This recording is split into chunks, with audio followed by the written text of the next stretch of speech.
Welcome back to my channel, me so Lisa, and today I'm going to help you save hundreds or even thousands of dollars by living this frugal lifestyle. So a lot of people may not know the difference between being cheap and being frugal.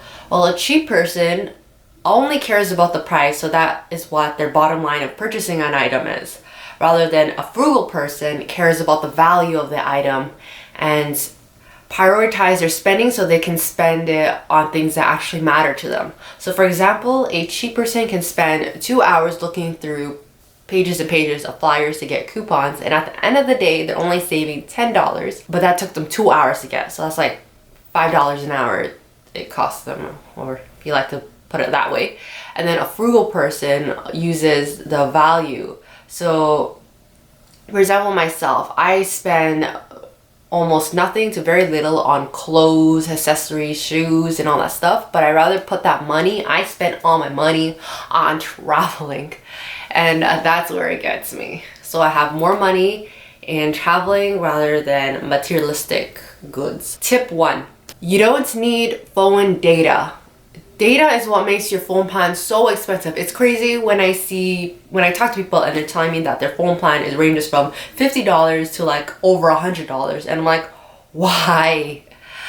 That's so expensive. Because they drive, they use it for Google Maps. You could download it offline and actually use the map offline, basically. The only downside of that is that you don't get real-time traffic, which I understand if you're driving during rush hour and then you'll find a better route, so it saves you time. So I guess that's the value of it. But realistically, you don't really need one. And honestly, Wi-Fi is everywhere. You're either at school, work, or home, or out with friends. And home, school, or work has Wi-Fi. And then when you're out with friends, there's Wi-Fi in restaurants, bistros, that's also like restaurants, bars, yoga places, I don't know where you hang out. And honestly, when you're out with friends, you don't want to be on your phone. I find that very disrespectful when I'm with you and you're on your phone, because it's like, why are you hanging out with me if you'd rather be talking to your phone, in a way, I guess. But yeah, I could show you guys how to get Google Map offline. All right, let's open up Google Map. And then you're going to go into these 3 bars and scroll down to offline maps. From there, you can select your own maps. So it could be anywhere in the world. So we're just going to do Sydney, for example. And there you go. Download, you just click download. And then from there, you'll start downloading. And you can download other maps. And then you could also rename your map. And we're just gonna wait for it to download. Come on. Okay, so it's done downloading, and I'm just gonna turn off the Wi-Fi to show you guys. Clear.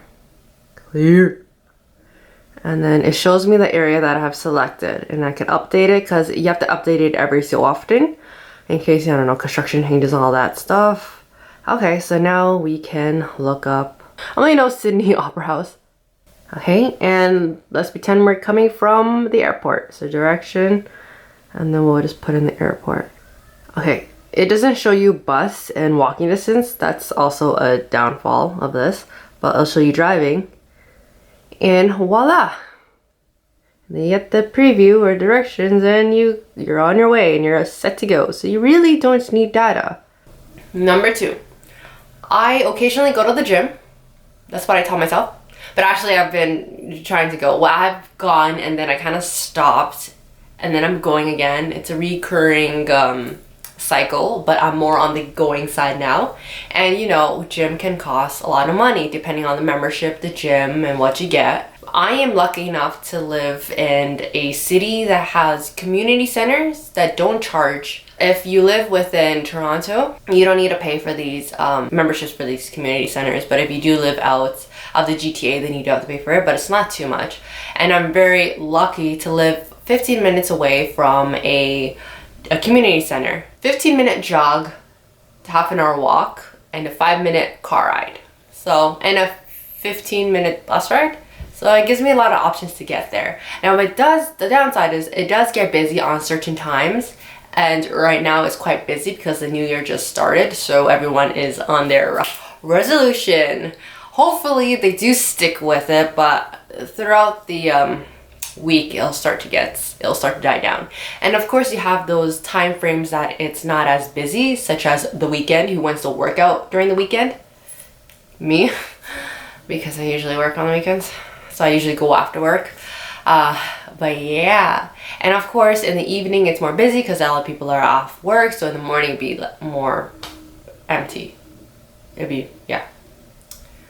So yeah, you just have to, but of course if you're on a strict timeline, you don't really have that option, so you just have to be creative and find different things to do and work on different muscles while the other equipments are free, I guess. Okay, I'm just rambling on now. And of course when you get lazy and you want to work out at home, you got the internet, YouTube, what you're watching me on. It's free, and the workouts are even more intense than if you do it yourself, because I've done a workout and 5 minutes in it, I am dripping buckets of sweats. That does not make any sense. Okay, step 3. People might call me a leech for this, a moocher, whatever you call it. But if you're lucky enough to have friends or family that have Netflix, you can always ask them nicely if you can use it, or pitch in, maybe split up the bill or something like that. So it's much cheaper than if you were to pay it on your own. My boyfriend was nice enough to let me use it. Shout out to my boyfriend. But honestly, I binge watch maybe for a day, and then I get bored of this content is on there and I have to wait another month or so before they add new content. But I do also watch videos on, as you can guess, YouTube, and it's free. There's actually a lot of interesting people on there. You just gotta find them. Hopefully you guys find me. Number 4. One thing that costs a lot of money for a lot of people is when you go out to hang out with your friends or your boyfriend or girlfriend, your significant other, especially going to restaurants, it can really add up. So I suggest finding alternatives, cheap alternatives to this situation. So maybe you can cook at a friend's house, go skating. It's free if you have your own skates, but it's quite cheap to rent as well. Snow sledding, yeah, that's free. Get a cardboard box and just go find a hill and sled down it. And there's different things like having a picnic on the beach, going to the beach, going for a walk. And trust me, there's a lot of things. You just gotta look out for it. Like I've been to a botanical garden, Christmas markets, just hanging out at people's house in general is quite cheap. Number 5, drink lots of water, teas, or instant drinks, because that will save you a lot of money, especially water. Number 6, stop buying clothes. Number 7, it's relating back to number 6. It's basically asking your friends and family for things that you need or they don't want anymore. So for example, I need a black shirt for work.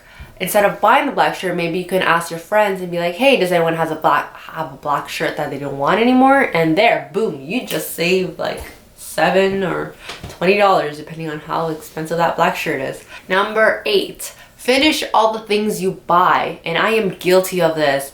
I see a sale and I'll buy it. I have lots of lotions, cream, body wash, lip gloss, the balm. Like I never finish it because I always buy new ones, and then the old ones expire before I can finish it, and it's just again a cycle. So use all the stuff you have before you buy new ones. And that goes for food too. Number 9, self-care.